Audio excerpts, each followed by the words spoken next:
वतन वतन मेरे आबाद रहे तू। पिछले सेशन में आपने हिंदी गद्य साहित्य का इतिहास पढ़ा था। आज के सेशन में आपको हिंदी काव्य साहित्य का इतिहास पढ़ना है। तो हिंदी काव्य साहित्य का इतिहास देखते हैं। हिंदी काव्य साहित्य का इतिहास को 4 वर्गों में विभाजित किया गया है। हिंदी काव्य साहित्य के इतिहास के वर्गीकरण में आचार्य रामचंद्र शुक्ल द्वारा जो वर्गीकरण प्रस्तुत किया गया वह सबसे अधिक सर्वोपरि है। वह इस प्रकार से है। पहला है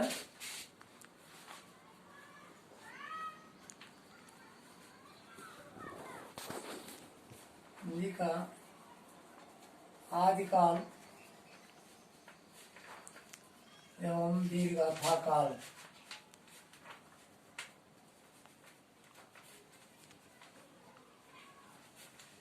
दूसरा है मध्यकाल,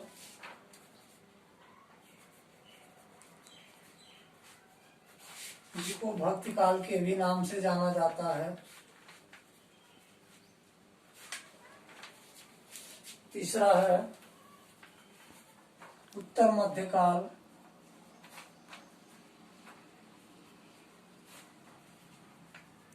जिसे हम रीतिकाल के नाम से भी जानते हैं।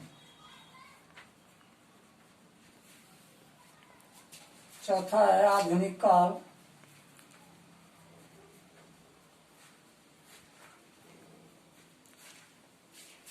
इनका इस प्रकार से 4 वर्गों में बांटा गया। आदिकाल एवं वीरगाथा काल, मध्यकाल जिसे भक्ति काल के नाम से भी जाना जाता है, उत्तर मध्यकाल, रीतिकाल एवं आधुनिक काल।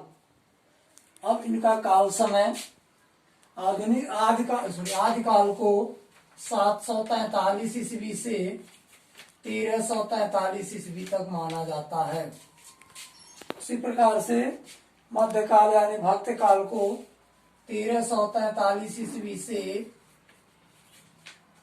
1643 ईस्वी तक माना जाता है। एवं उत्तर मध्यकाल यानी रीतिकाल को 1643 ईस्वी से 1843 ईस्वी तक माना गया है। इसी प्रकार आधुनिक काल को 1843 ईस्वी से आज तक के समय को आधुनिक काल कहा जाता है।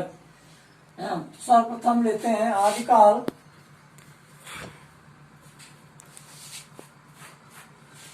आदिकाल को वीरगाथा काल, चारण काल, अपभ्रंश काल, अपभ्रंश काल आदि नामों से भी जाना जाता है। आदिकाल में सभी वीर रस में सभी रचनाएं प्रस्तुत की गई, जिसमें प्रमुख है खुमार रासो, परमाल रासो, खुमार रासो, परमाल रासो, विसलदेव रासो,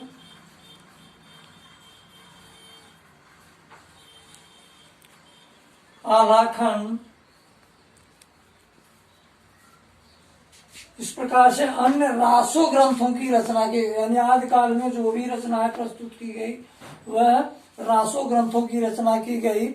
यह आदिकाल में राजा महाराजाओं की परंपरा रही है। राजा महाराजाओं के दरबारों में जो इनके कवि होते थे, उन कवियों ने इनके वीरता, जो युद्ध राजा महाराजा युद्ध करते थे, इनकी युद्धों का अपने दोहों के माध्यम से इनकी वीरता का वर्णन करते थे, जिसलिए इसे वीरगाथा काल के नाम से भी जाना जाता है। चारण काल यानी सभी रासो ग्रंथों की रचना होने के कारण इसे चारण काल, अपभ्रंश काल एवं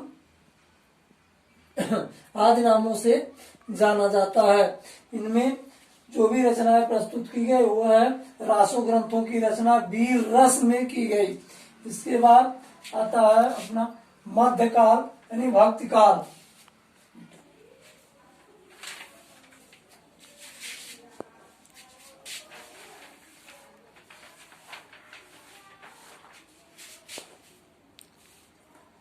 तो अब इसके आदिकाल के बाद आता है दूसरा भक्ति काल यानी उत्तर मध्य काल। उत्तर मध्य काल यानी भक्ति काल। काल समय है 1343 ईस्वी से 1643 ईस्वी तक। भक्ति काल को हम दो वर्गों में बांटते हैं।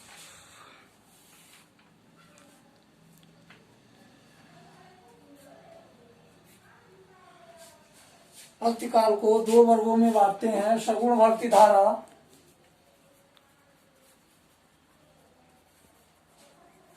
निर्गुण भक्ति धारा। सगुण भक्ति धारा में दो पंथ होते हैं, दो भागों में परिवर्तित होता है। ज्ञानाश्रयी राम भक्ति धारा, ओ सेट कृष्ण भक्ति धारा।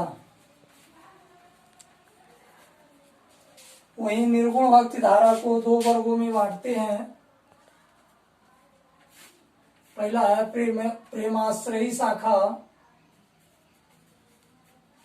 दूसरा है ज्ञानाश्रयी शाखा।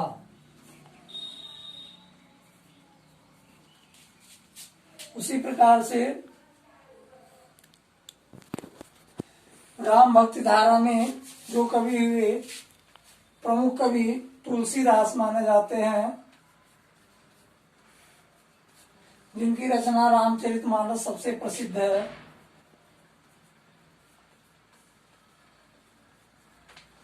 कृष्ण भक्ति शाखा में सबसे प्रमुख कवि सूरदास जी को माना जाता है, जिनकी रचना सूर सागर, सुरावली, साहित्य लहरी, इन साहित्य लहरी को सबसे प्रमुख माना जाता है। इसी प्रकार से निर्गुण भक्ति शाखा में ज्ञानाश्रयी शाखा और प्रेमाश्रयी शाखा दो वर्गों में विभक्त होता है। प्रेमाश्रयी शाखा के सबसे प्रमुख कवि मलिक मोहम्मद जायसी जी को माना जाता है। इनकी प्रमुख रचना पद्मावत है। इसी प्रकार से ज्ञानाश्रयी शाखा में सबसे प्रमुख कवि कबीरदास जी को माना जाता है, जिनकी सबसे प्रमुख रचना विजक है। विजय के तीन भागों में परिवर्तित किया गया है, साखी, शरबत एवं रमैनी। इस प्रकार से भक्ति काल की रचना इस प्रकार से होती है। भक्ति काल का वर्णन इस प्रकार से होता है। भक्ति काल के बाद हमारा आता है रीति काल।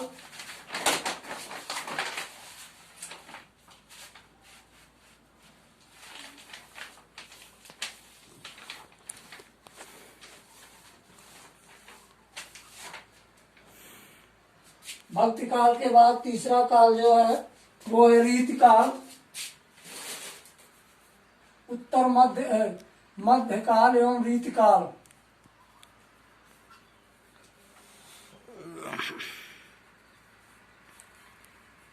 जिसका काल समय है 1643 से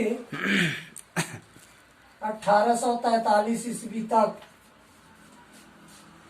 रीति काल यानी 1643 ईस्वी से 1843 ईस्वी तक। रीति काल को दो भागों में वर्णित किया जाता है। पहला है रीति मुक्त काव्य धारा,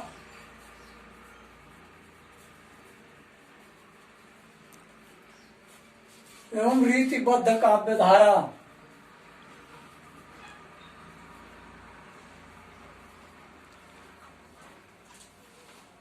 रीति मुक्त काव्य धारा वो काव्य धारा है जिनमें पुराने परंपराओं, रीतियों, रीति रिवाजों से युक्त जो रचना प्रस्तुत की जाती है।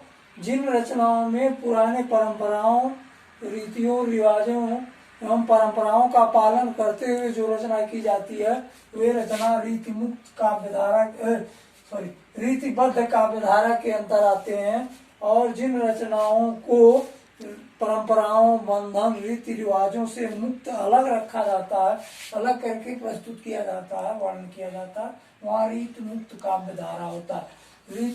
सबसे प्रमुख कवि रहे हैं महाकवि गंग। महाकवि गंग, इनके बारे में कहा गया है कि गागर में सागर भरने का काम इन्होंने किया है। और रीतिबद्ध काव्यधारा के सबसे प्रमुख कवि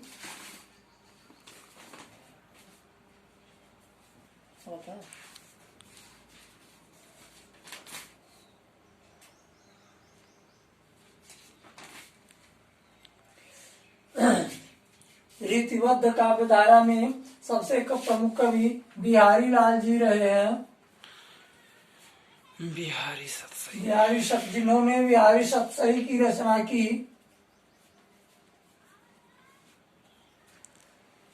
दूसरे कवि महाकवि भूषण दास जी हैं, जिन्होंने शिवा बावनी, छत्रसाल दशक,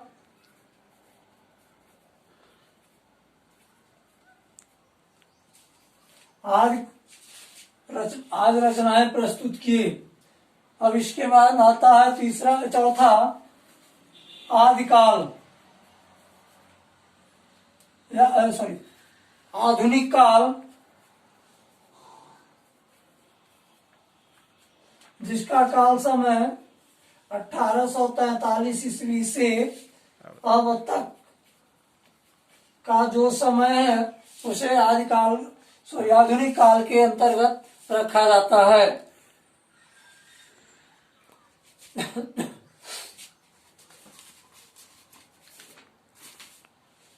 आधुनिक काल में विभिन्न अन्य और कालों का भी वर्णन हुआ है, जैसे भारतेंदु युग, द्वितीय युग, छायावादी युग, प्रगतिवादी युग, प्रयोगवादी युग एवं नई कविता का युग। जिसमें भारतेंदु युग में भारतेंदु हरिश्चंद्र जी, श्रीधर पाठक एवं द्वितीय युग में मैथिली शरण गुप्त, अवध्यासी उपाध्याय हरि, और छायावादी युग में जयशंकर प्रसाद, महादेवी वर्मा, पंत, निराला जैसे कवि। प्रगतिवादी युग में शिवमंगल सिंह सुमन, रामधारी सिंह दिनकर। प्रयोगवादी युग में अज्ञेय नागार्जुन एवं नई कविता युग में गिरिजा कुमार माथुर, भवानी प्रसाद मिश्र आदि कवियों ने अपनी रचनाएं प्रस्तुत करके इस युग में अपना सराहनीय योगदान दिया। इसके बाद आगे का चैप्टर होगा, अब व्याकरण भाग में चलेंगे, रस छंद अलंकार में।